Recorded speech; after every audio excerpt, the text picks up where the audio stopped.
the Millionaire Imprint for Women. This new radio show is about imprinting wealth for women, inspiring women of all ages to heal their karmic debts, to transcend the shame of poverty consciousness that women have lived with for centuries. It's time for women, for you, to have a new relationship with money, to radiate wealth from the inside out. We are creating a ripple effect, empowering millions of women to claim their inner wealth. Join Susan, Samantha, Momo, and Kornelia Fridays from 1 to 2 on the Kornelia Stephanie Show at Transformation Talk Radio. Are you in?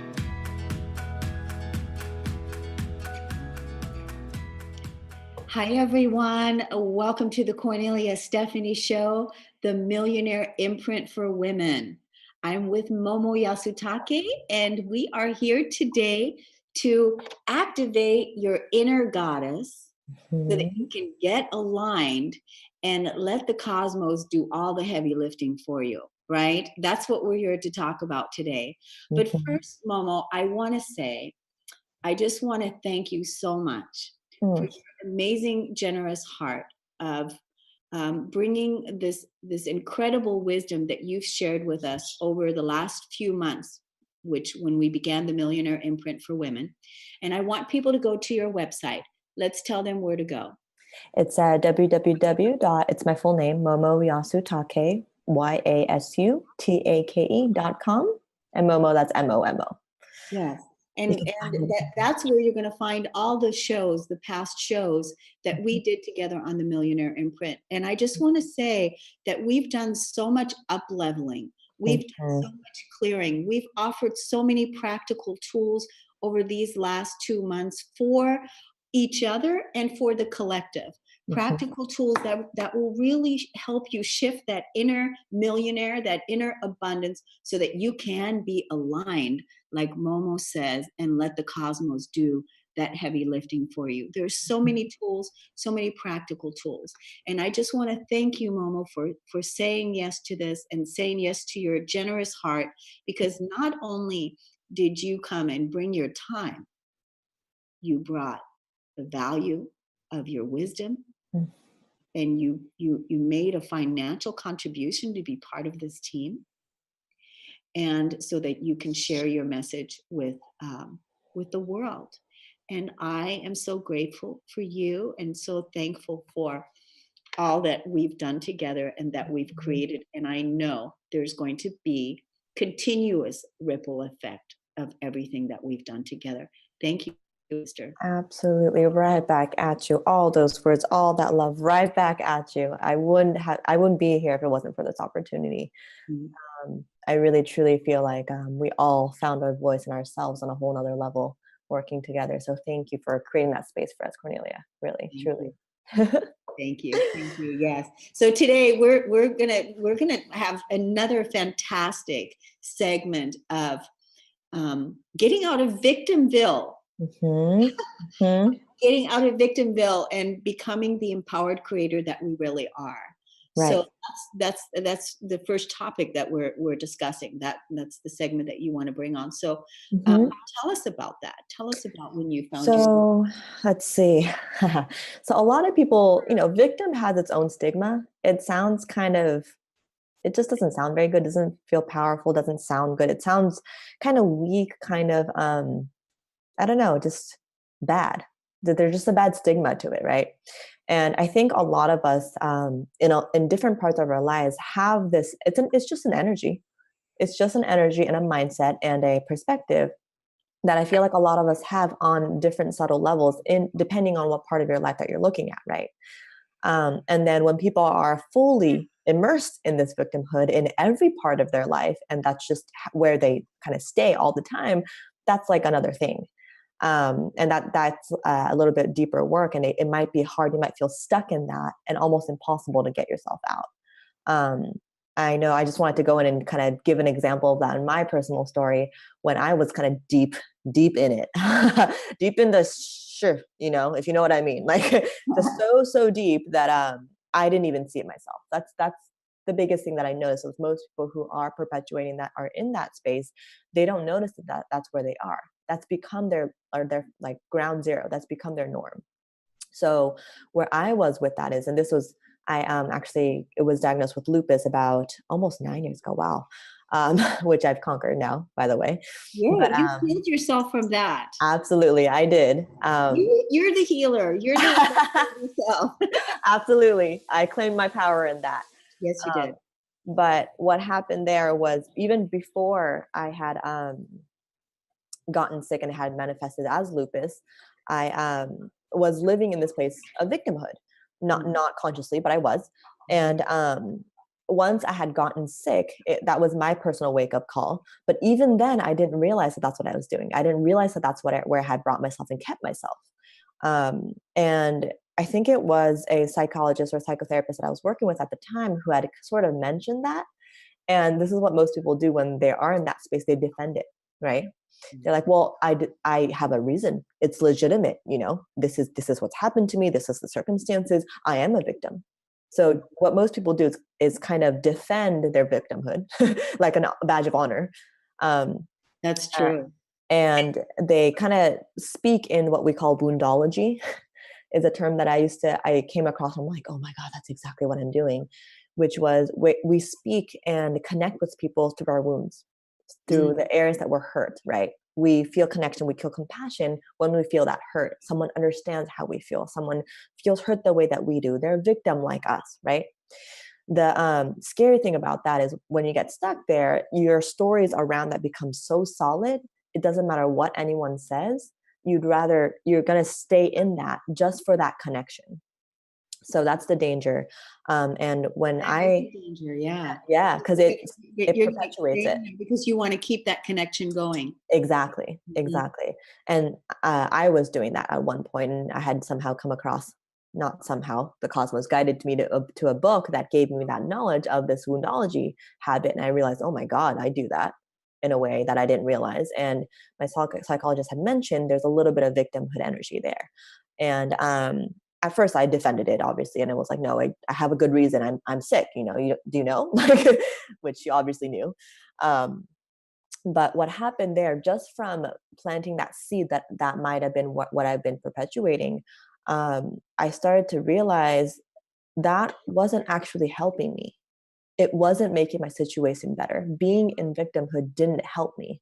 It didn't make me feel better. It didn't make me feel like I was growing, healing, expanding, nothing in the positive realm. And so I started to question the place that I was in. I was like, wait, maybe it's not the most amazing place to be. Maybe, so the biggest thing that I realized was I had to sit there and ask myself why it was safer, why it was more comfortable, why I chose to stay here rather than get out of it. And it took a while to get to that realization that I have a say in that, right? Because when you're a victim, you feel like everything is happening to you and not for you. And then I started questioning this space that I was in, and I started shifting into asking the questions and kind of chipping away at my old ways and with the space that I was in. And eventually what happened was I started to realize, oh, the biggest core thing for me was it felt safer to be in victimhood, because then I didn't have to be responsible for my life. I didn't have to be responsible for my circumstances. I didn't have to be responsible for everything that was happening around me and to me. So a big piece for me was not the sphere of taking responsibility for my life. And because I didn't enjoy, it almost devastated me what my life looked like. Wow. And so to take part and own that I was a part of creating it was too much. I couldn't, because how could I create this for myself? Like, what twisted mind do I have to have to create this for myself? And so I couldn't accept it. But after getting sick, it was more and more clear that was there. And I was determined to do anything to shift that. And so when my therapist had pointed out that was a thing that I had, one of my big goals or intentions was to identify all my patterns, identify my programs and my stories and my patterns, and somehow shift them, because that must have been the reason why I got to where I got to, right? Somehow that I could believe, that I could get behind. So that's my personal story. Yeah.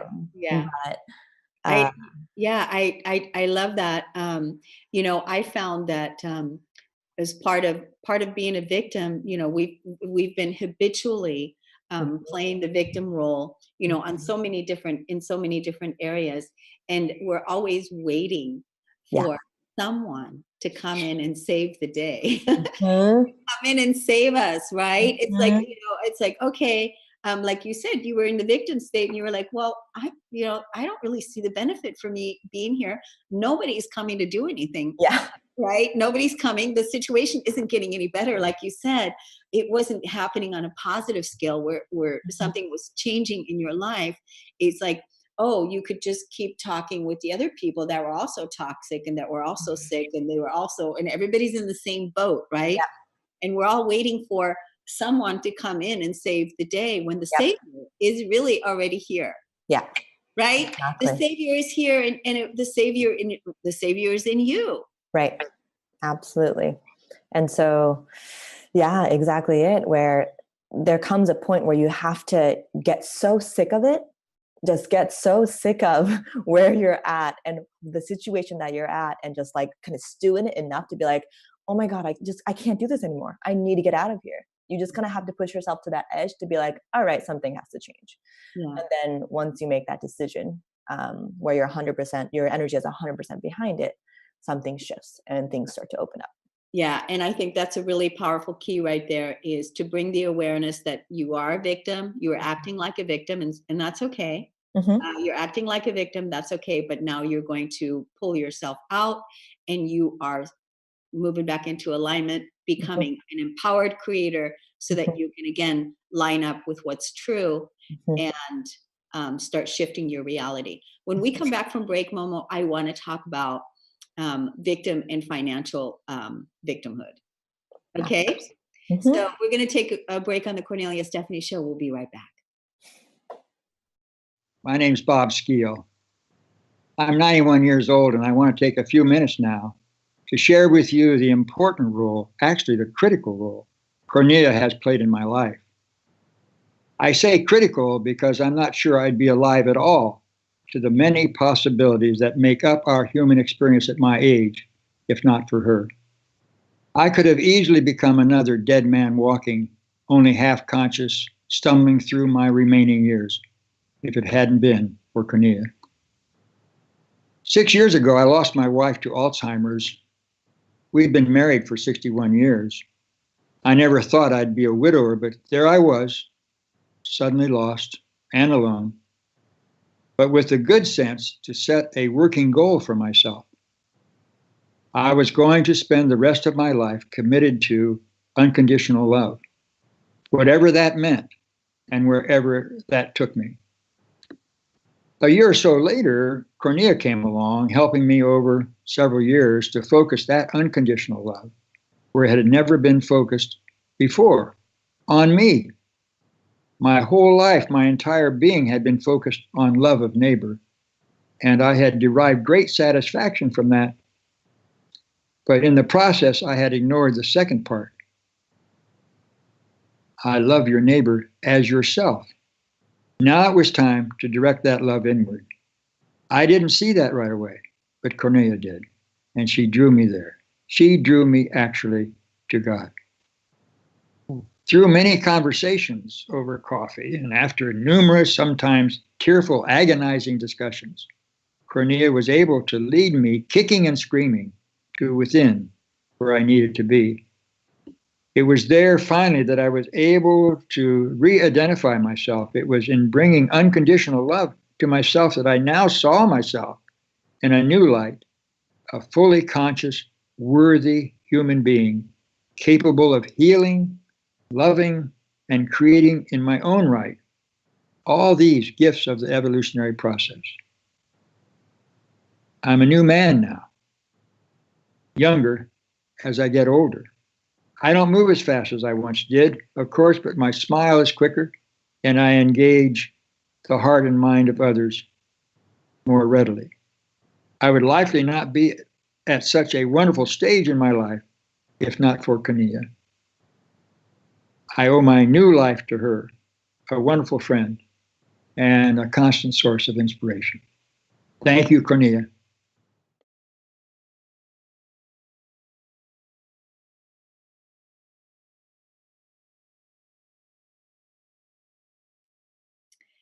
We're back. You're listening to the Kornelia Stephanie Show, the Millionaire Imprint for Women. I love saying that. And we're talking about how to get out of victimville and move into being empowered creators. And before we went to break, Momo and I were talking about how to, when you find yourself in being a victim because of your financial circumstance. Tell us about that, Momo.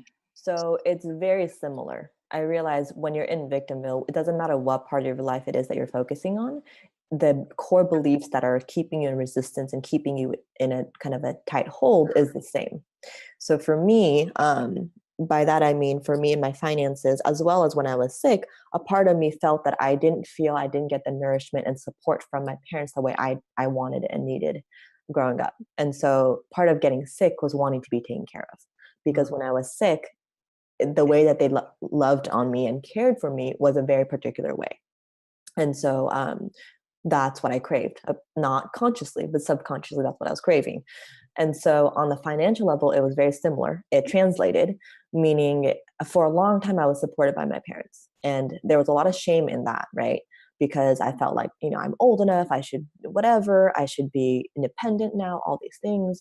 Granted, I had the crutch of the sickness to be like, well, I'm a little behind from everyone else because I had to kind of take a leave from life to cure myself. So I gave myself that. But even within that, there was some shame in that. And it all came from this needing to be taken care of. Somehow being taken care of fully in the way that my parents did when I was sick was the way that I needed to be taken care of and supported. That was my way of feeling like I was loved, that I was getting the love and support that I needed. And so finances, it was the same thing. It was with my father. But he, would always say, whatever you need, anything that you need, just don't think about money, which is sticky when it comes to belief. I definitely bought into that, but don't think about it. Money, it's not about the money. Just if, your health is first, your well-being is a priority. That part I feel like I agree with, but not thinking about money, as harmless as that sounds, was working against me, right? It's almost like the more attention and focus you put on something, the more it grows. If you don't put any attention, if you disregard finances and money, how is that going to grow? If you don't feed it with love and nurture and focus and attention, how is that supposed to grow for you? And so that was something I bought into. But it worked for me because I thought, if I don't look at it and if I ask for my dad's help, he will help me and I will get that love. He's going to love me the way that I need him to love me. And not that money was a representative of love, but it was intertwined, right? And it also intertwined with the not wanting to take responsibility. And it was intertwined with you being a victim instead of an empowered creator, being sustainable and taking care of your own self so that you can always, again, feel like that, okay, because you healed yourself from your sickness, right? Mm-hmm. And I want to say something about when you said, I took, a leave of absence from life. It's like, actually, that was a full-time job. That, be nice, actually, if you got paid for it. Absolutely. Wouldn't that have been nice to get oh my God. It's like you took a leave of absence from life, but hey, healing, it's like you had to heal. You had to become your own healer, your own scientist, you had to figure all this stuff out and really bring your body into trust, into this place of trusting where it is that you were going. And then, like you said, it was all tied to the financial piece, being a victim, being taken care of, being nourished. And when it all comes down to is really us sustaining ourselves, healing ourselves, having our own money, having our own foundations, being able to take care of ourselves without the conditions from the past that we were born into, right? Absolutely.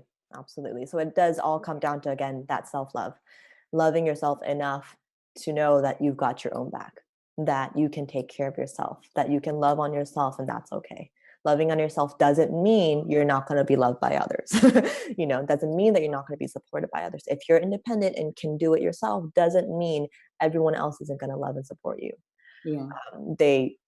For a long time, there was a conflict there for me. So how did you get out of the financial victimhood? Yeah. So I had to identify a lot of beliefs and just thought patterns that I had created around money. Mm-hmm. First of all, I did not realize how much fear I had around money. Just even looking at my finances and seeing the breakdown of how much I was bringing in versus how much I was using. These are simple. It's just math. It's nothing complicated, really. But even just looking at the sheet, I would seize up. I just didn't even want to look at it. I felt terrible. I felt shame. I felt all the emotions of not being good enough come up and just explode in my face. And so I just wouldn't, do that. Oh, money doesn't matter. So I kind of put it under the rug. And this is exactly what I want to talk about, actually, is there's a difference between disengaging with a negative or, unaligned thought pattern and ignoring it. A lot of people talk about, your focus and the intention is where everything goes, where your attention goes, your energy flows.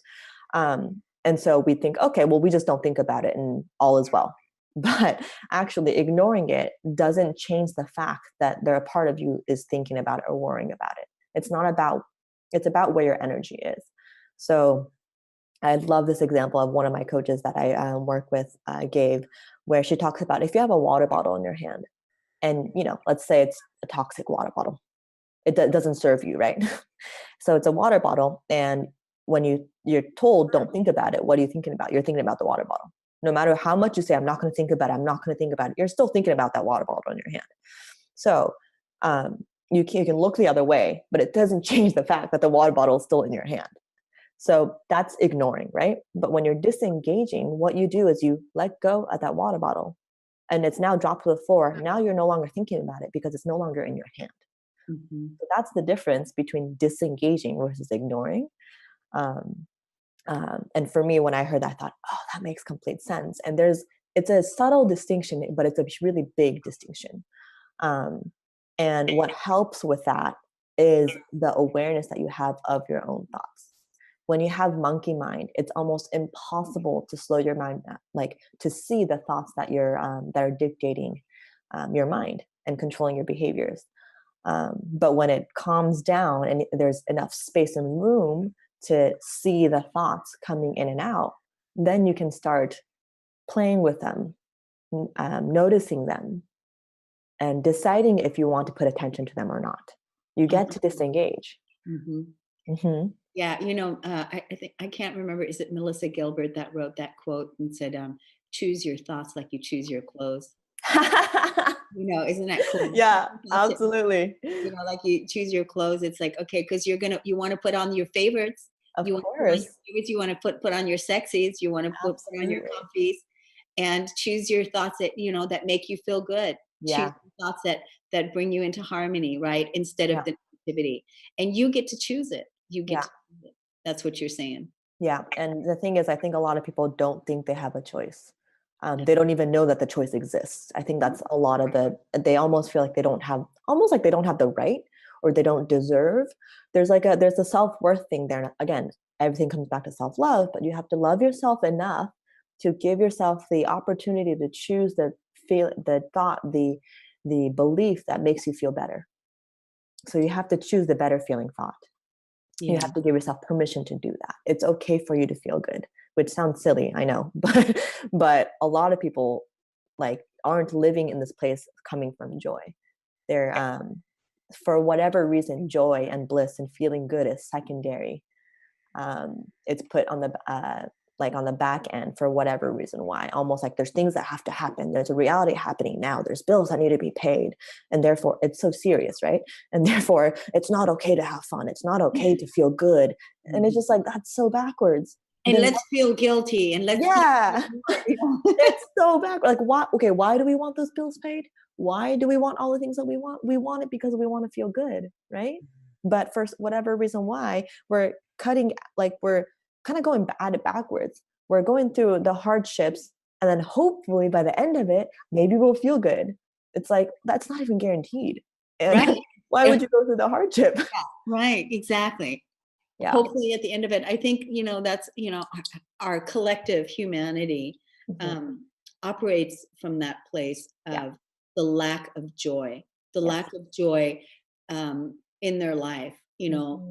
That's the part that we're educating people on, that let's be in joy through the journey, not when we get there. Absolutely. And that's perfect, because the next part that I want us to talk about is exactly that. The biggest piece is the journey. The journey is all we have. This moment is all we have. And if there's no joy in that, in a sense, you're depriving yourself of the joy that you think you're going to get at the end of the road, right? So why deprive yourself? Why can't you give it to yourself now? And that requires a lot of self-love, loving yourself enough to be able to give that to yourself now. Have that cake now. Don't wait till the end of dinner. Have it now. Because what if you're not here tomorrow? Exactly. It's every moment it's not guaranteed. Right. Yeah. It's just not guaranteed. The more that we choose, the more that we continuously choose our favorites, our comfies, feeling good, leaving Victorville, not Victorville, we're going into Victorville. Exactly. Going into Victor, whoever he is.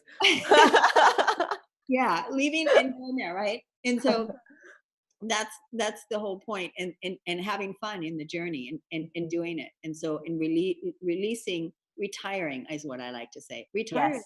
Oh, I love that. Retiring. Right? Retire the victim. Yes. Retire the victim. Rewrite the story of your life so that the wounded child and the victim and the addict are no longer playing parts in your movie. Right? That you are there. They're all retired. They're all done, because you're directing a new cast. You're directing the whole set. Absolutely. They've done their part. Yeah. They worked hard enough. Let them go.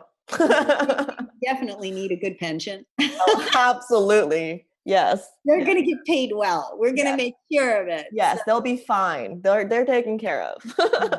I love that we're talking about releasing the victim, moving into alignment, and allowing the cosmos to do the heavy lifting for us, because that's also part of it. It doesn't mean that we're not going to be engaged. It means that we're just going to be directing the flow.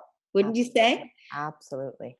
So let's take another break, Momo, and we'll be right back, and then we'll continue on with our fabulous discussion. We'll be right back on the Kornelia Stephanie Show. Hi, my name is Janet Hickox, and I want to tell you a little story about a story, and how my friend Kornelia Stephanie helped me through to the other end of that story. I have gone from the dark of a story I was telling myself that wasn't true to the light of optimism to see my way out of where I was and to where I want to go. And it all started with her scheduling a session for me to help me reclaim my money or my financial empowerment. Up until that point, I had been telling the story that my business was dying, that my business was not successful anymore. And the more I tried to figure out what was going on, the worse I felt about it. And when I had to get ready to do the session with Kornelia, she asked me to go look at the numbers and where I was through the year to date. And then also to come prepared with a number that I wanted to raise my income to. Well, I was quite comfortable with that part, right? I knew where I wanted to be. What I wasn't comfortable with doing is going and looking up those numbers. But I made myself do it, even though I tried to backpedal my way out of the session. She didn't know that, but I was going to try to get myself out of the session. And I looked up those numbers. And it was incredible that I discovered through that process that my business wasn't dying. In fact, I was doing 12% better than I had the year before. So I was shocked. I was shocked literally at the power of the story that I had been telling for months. But more than that, I was shocked that I had allowed myself to get there. And later in that day when I had my session with Kornelia, she pointed out some very obvious things, like, how are you going to get where you want to go if you don't know where you want to go? how are you going to get there if you don't have the goals written out, if you don't have it set up so that you know where you are and where you're going to go? Totally makes sense, right? And I had been in business, somebody else's business, as a sales manager for years, and I was a national sales manager. I had awards for sales management. I had business awards because of numbers. And yet when it came to doing my own business, I totally forgot all that I'd ever learned. So by the time Kornelia, working with me in just one session, got me to look deeper at the numbers and where did I want to go, and actually, claiming where I wanted to go, I was filled with a sense of optimism and hope like you can't believe. It was like everything shifted for me. And I am so looking forward to our continued sessions to see how far I can really push myself to get where I've only dreamed of being, where I've never taken the dream and actually brought it into concrete existence. So thank you, Kornelia, for the work that you're doing out there. I appreciate it, and I can't wait to see where I go from here.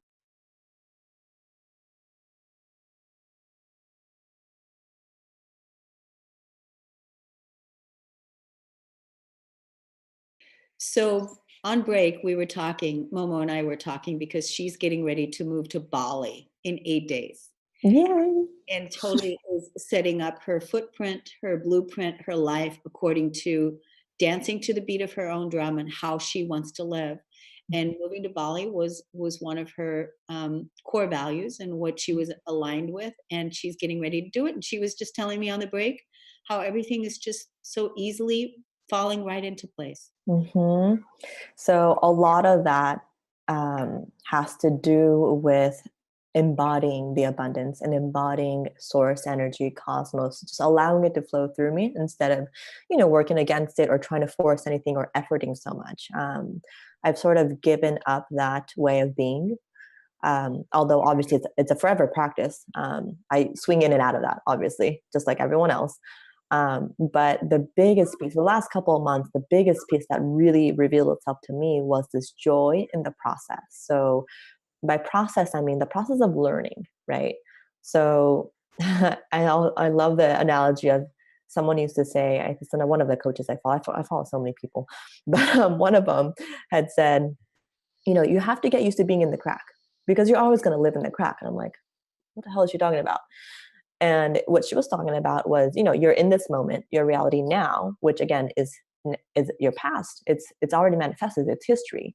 And then there's a place that you want to get to. But you're not, in every moment, you're stepping closer and closer to where you want to get to, meaning you're in the in-between of where you are and where you want to be. And then let's say, you're going on your journey, and lo and behold, you're at the place that you want to be. And then what happens after that? Are you done? Are you, so blissed out? You're like, okay, I'm done with life. I'm going to retire. No. What happens is it's our human nature to want to keep growing, wanting more, want to expand more. Our consciousness, everything wants to grow and keep growing. And that's what's so beautiful about being human is it's our nature. And there's nothing wrong with that, right? So once you get there, now you have a new destination that you want to be at. And then you just keep trekking through that. So no matter where you end up, where you are, you're always on the journey to more. So there is no destination, just from where to where you want to be. And, she was talking about that as the crack. You're always going to be in the in-between, always, always, always. And so if you're always going to be there and that's going to be your whole life, might as well get used to it. Might as well get used to being in the in-between where there's something to look forward to, something that you want more of, the desire that you have. Desires are blessings. Without the desire, my God, how boring life would be. So the learning process, so finding the joy in the learning comes from, so this was all coming together for me, and it came from a book that I love and still am finishing. It's here it is. It's called Mindset by Carol Dweck. Mindset: The New Psychology of Success: How We Can Learn to Fulfill Our Potential. And in this book, she talks about the growth mindset versus the fixed mindset. And so, and this doesn't mean you're always one or the other. Depending on what area of the life you're talking about, it can be, meshed. You might be 70% growth and 30% fixed, right? And actually she has a little like a questionnaire. It's a really quick one, like 4 or 5 questions, which tells you if you're a fixed mindset or a growth mindset. And you can do it specifically for your life, or you can do it like get really specific on what category or what part of your life that you have this like balance of growth or fixed mindset. I have a request. Yeah. When you come back when we do our last show, next week with is it next week? Whenever whenever that is. Yeah, I think it's next week. With this team, not the last, bring that into the segment for the ask the questions for the mindset. Oh, absolutely. That would be so much fun. Just to see like which mindset you are. It's so much fun. People. So continue. Absolutely. So there's the 2 mindsets. The fixed mindset, they say, is so the way you view and adopt the view you adopt for yourself profoundly affects the way you lead your life. And with that, believing that your qualities are carved in stone is the definition of the fixed mindset. It creates an urgency to prove yourself over and over. So what this does is if you have only a certain amount of intelligence, a certain personality, and a certain moral character, well then, you better prove that you have a healthy dose of them. It simply wouldn't look or feel deficient in these most basic characteristics. So that's the fixed mindset, how that operates. So you're not going to challenge yourself. You don't find any joy in learning, because what if you fail? It's all about what you can prove to prove the limited amount of intelligence or good character that you possess, right? That's the way they operate. And then the growth mindset is this growth mindset is based on the belief that your basic qualities are things you can cultivate through your efforts, your strategies, and help from others. So these people actually believe that your intelligence and your characters aren't fixed. They can change and they're shiftable depending on how you approach it. And so their personality is to want that challenge because that creates growth. And to them, success isn't a result. Success is growth. Growth equals success. So learning is equivalent to success. So that really stuck with me because I realized even within myself, and I've always loved learning. I always tell people if I could be a student forever, when I was in university, I'd be like, if I could do this and just get paid, I would do this for the rest of my life. Like, I wouldn't do anything else. And I now see myself as a student of the cosmos. So it's, I did that wish was granted. But what I realized is I still had parts of me where there was so much that I was able, wisdom that I've come with, and so much growing that I've done through healing myself, that I felt that I was well established in a lot of places, more than most people my age. And so when I was in Bali, I was challenged with a lot of things that was new to me, that I didn't know, that I didn't understand fully. Even just the business side and the marketing side is completely foreign to me. Not anymore, but at one point it was. And so I had met a lot of people who had mastered it, who was very good at that, and the finances and all that stuff. And when they would give me advice or talk about stuff, I could see myself kind of pulling myself back and not sharing or even asking or even acknowledging that I didn't know that. It's like a part of me is scared that they would know that I didn't know that. Like I was somehow, like I didn't want that. Yeah. And I was like, whoa, what is that? I've never felt that way before. But it's because I was with people that were, not that they were higher in level, but they had grown more and learned more in that area than I had, right? And so I saw myself doing that. I'm like, oh, that's interesting. And then one of my great, my soul brothers, I love him to death. He has this amazing attitude where he has no ego, where he just like, if I can learn, I don't care how old you are. He's around my age, but he was like talking to someone who was like 10 years younger. I don't care how old you are. If there's something that you're doing amazingly, I want to learn from you. Just tell me what you're doing. That's so cool. That's his attitude towards everything. He's like a sponge, and he has so much joy in doing it. And so watching that, I realized, oh my God, there was a time in my life where I was like that. And actually, I like reveled in that. I forgot about that. And so I've been challenging myself to become that expert novice. It's hard to be a beginner again. It's hard to be someone that's learning from someone else when you can get established in a certain part of your life, right? Or you feel like you've learned a lot in a short amount of time in a part of your life. But when you can really focus on becoming an expert at being a beginner, expert at being a learner, an expert at being a grower, and your success is measured in growth and learning, you can never fail. And so that cleared away a lot of my fears and brought in a lot of joy in just becoming a sponge with knowledge and all the gems that were presenting itself in front of me that I didn't realize was happening. And since I've done that, my God, the not just the amount of growth, but the abundance. Yes, the abundance, because now I have no resistance toward it. I have no ego around feeling like needing people to see me a certain way. So this growth mindset is such a big part in establishing your abundance mindset. It softens your mind. It's fixed minds are very rigid, right? It softens your mind so that it allows in all the guidance and the support and the love and the abundance that's trying to come in. So yeah, you're not keeping it separate. You're not keeping it outside of yourself. You've removed that wall and are welcoming it in. So what is it? I always say, life is the teacher, and life is the spiritual teacher, and you're the student. I'm the student. Life is the teacher. Life is the teacher, and I'm the student. So we're in a constant state of learning and learning and learning. As we're continuously letting go of all of the things that no longer serve us, so that we can learn and remember how to, create our lives in ways that really brings us that deep sense of joy and that deep sense of abundance that you're talking about, that we are, that's natural for us, that if we just completely let go, then we can vibrate and emit a frequency of abundance, so that the light can be where that ease can happen, right? Exactly. That ease is the key. And how you ease into the ease is by setting yourself up so that you can't fail. And how you do that is to let success be growth. Learning and growing is the proof of success. That's validation that you are succeeding. And if that becomes your definition, then you're now fail proof. Yeah, I love that. Now you're offering a free gift to our listeners today, and so they can contact you and get their free gift. You can find me on my website, momoyasake.com, or you can find me on Instagram. Momo Juliet is my handle name.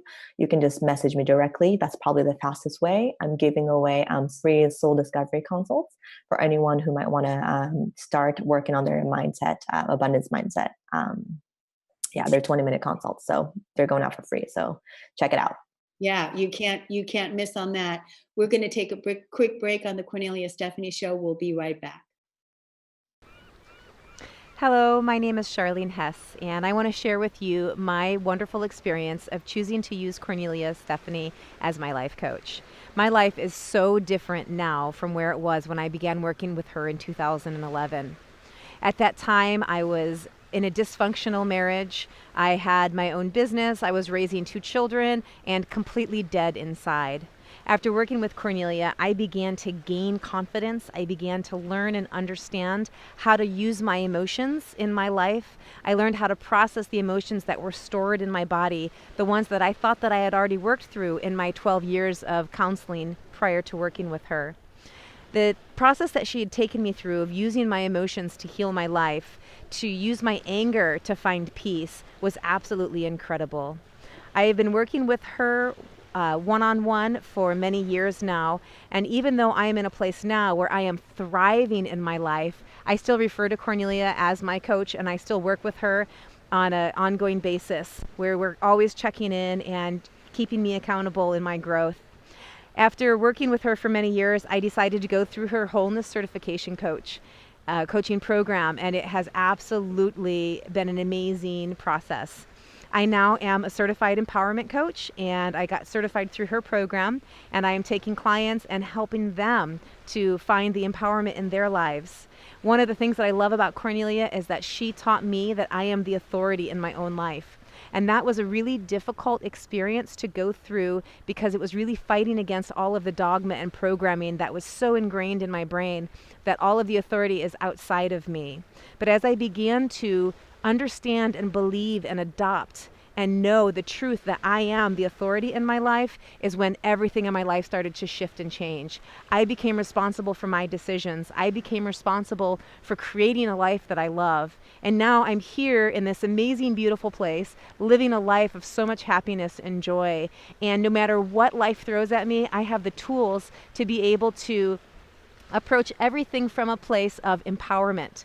And now I have the ability to help other people do the same. So working with Kornelia has absolutely been the best decision that I've ever made in my life. It has taken me from a life of absolute misery and given me the tools to be able to have a life of absolute, complete joy. So I cannot recommend working with her enough. I hope that you decide to choose to have her as your coach. Go through her empowerment coaching program, go through her wholeness certification, and I guarantee you won't regret it.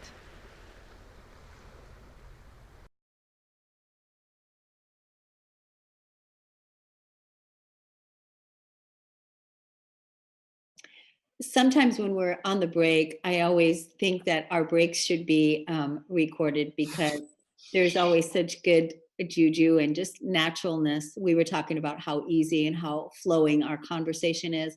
And I hope that you two are feeling that, the listeners, and that you're inspired by this amazing flow that's being shared here today with this abundance of wisdom that is being shared with that Momo's bringing us. So we just have a few 10 minutes left, Momo, before we close out this segment. And so what do you want to leave our listeners with today? I want to talk about what the practice actually looks like on a day-to-day. So you have an idea of what that looks like. And I think the biggest piece that people think when you're trying to change your life, or when you're trying to manifest something, or when you're trying to bring more abundance into your life, whether that's your finances, your career, if it's very specific, like you want more clients, we make it way more complex than it needs to be. It's actually super, super simple. The truth is always simple. And we complicate it by the how. And this is the takeaway that I want everyone to understand is the how isn't up to you. It never was and never will be. And the faster you can accept that, the faster you can get aligned with that and believe in that and, get behind that, the easier your life is going to be, the easier everything is going to flow into place. The more room there will be for the cosmos to do the heavy lifting. That's not your job. The how is not your job. Your job is to follow the guidance. The breadcrumbs of the cosmos is putting in front of you, and to take action on it from an inspired space, and making sure that you only take that action when you are inspired, because that is the exact timing that you're supposed to do it at. That is the exact time when the exact person that you need to talk to is going to give you the exact message that you need to get inspired for you to take that next action that you need. Our job, our sole job, and this is the simplest truth and it sounds too easy, but our only job is to be in alignment, which is to be in our bliss, in our joy, in our inspiration, in our place of feeling good. That is our only job. So we have to allow the space to open up for the guidance to come in. Allow the joy, yourself to feel the joy, so that the how is taken care of. And all you have to do is listen to the guidance.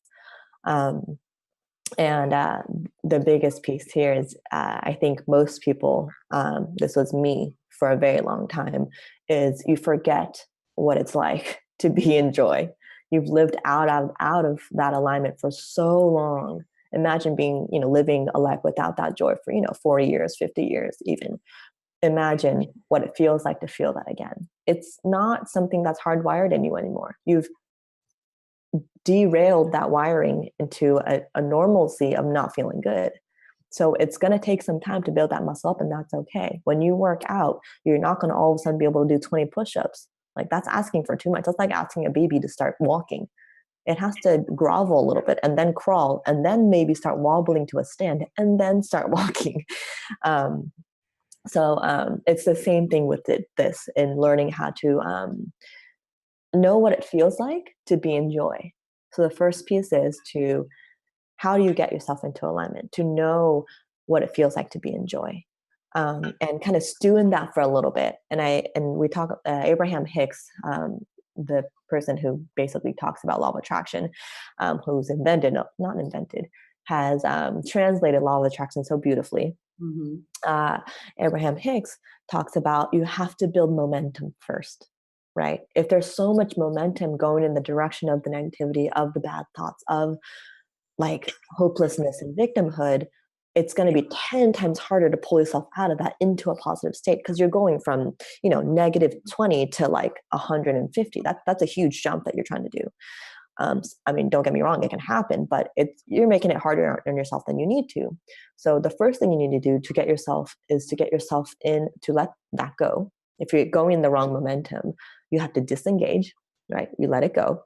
You drop the water bottle. You drop the water bottle, and then you pick up your magic wand, and then you start building the momentum in the other direction, which is usually, if the topic is money, and that's what's giving you grief, you need to let go of that topic. You need to think about something else, because that thinking about money is not going to help you create the momentum in the right direction. You're going to go right back to negative 20, very, like in a second. Yeah, no kidding. Very easy. Oh yeah. Yeah.